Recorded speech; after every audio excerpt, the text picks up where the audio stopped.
In March, Emmanuel Dapitan Manny Pacquiao stepped onto the Senate floor in the Philippines to debate his first sponsored bill, an innocuous proposal to create a Philippine Boxing Commission. It was possibly a sidestep from the junior senator's more controversial views, like opposing gay marriage and supporting President Rodrigo Duterte's violent drug war. As a boxer, Pacquiao was celebrated for his speed, but here, contending with Philippine Senate Minority Leader Franklin Drilon, he seemed outmatched. His English faltered as he was grilled on the need for the commission, and he apologized for inadvertently saying his opponent lacked common sense. When it was proposed he take more time to master the specifics of his position, he refused. He said he could answer now. He'd faced worse, after all. Like a hometown superhero, Pacquiao has an origin story everyone in the Philippines seems to know. How he was born on the southern Mindanao Island, in a poor region of a poor country, racked by insurgencies and crime. Like every superhero, his story hinges on a journey. Pacquiao left home after his father ate his dog, according to his longtime trainer, Freddie Roach, slept on the streets and eventually reached Manila, the capital, and broke into boxing. The hero completed his journey and found redemption last year. ESPN named Pacquiao the second best pound-for-pound boxer in the past 25 years. 1 year earlier, he earned at least $150 million fighting Floyd Mayweather Jr. And he always returned home with his treasure. By his own estimate, he's given approximately $200 million to charity.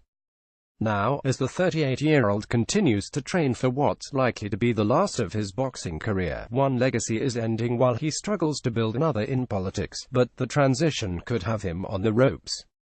Many of his fans when he was a boxer turned on him when he turned into a politician. Carlo Pamanchuan, sports writer for ESPN5, he's certainly starting out with a wealth of cultural capital.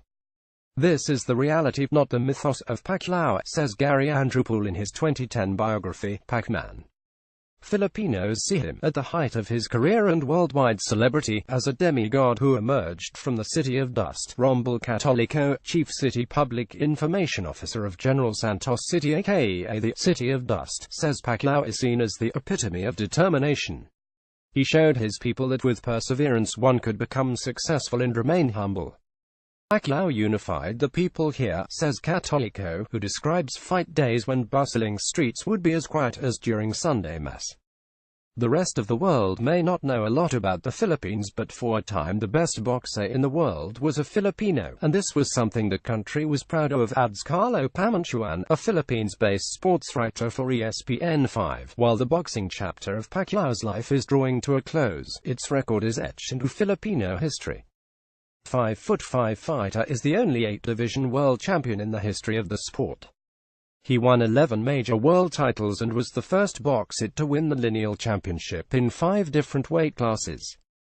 And he was a heck of a lot of fun to watch. His fast footwork, Pacquiao's conditioning coach, Alex Ariza, believes he picked it up by mimicking Kung Fu idol Bruce Lee, allowed him to open up angles and deliver his wrecking ball best. He retired once but came back. And after losing to Australian Jeff Horn, and along with it the World Boxing Organization welterweight belt in July, some think Pacquiao should stay retired. Speed was always Pacquiao's best weapon, and it's well known that speed is the first to go when boxers get up there in age, says Pamanchuan. There are talks of a rematch with Horn, and Pacquiao just issued a Thanksgiving Day challenge to Conor McGregor to fight in the coming year, but even Roach thinks that he's reached the end of the road. Pacquiao first ran for office in 2007, losing his bid for a congressional seat. He has since served 2 terms in the House of Representatives before being elected senator in May 2016. His political career so far has been rocky, tarnishing the view of him as a humble warrior priest. He supports President Duterte, whose brutal war on drugs and encouragement of extrajudicial killings have drawn international condemnation. Pacquiao has also been a vocal critic of homosexuals, saying they are worse than animals. Although he later apologized for the comment, he stands by his opposition to same marriage. Many of his fans when he was a boxer turned on him when he turned into a politician, says Pamanchuan.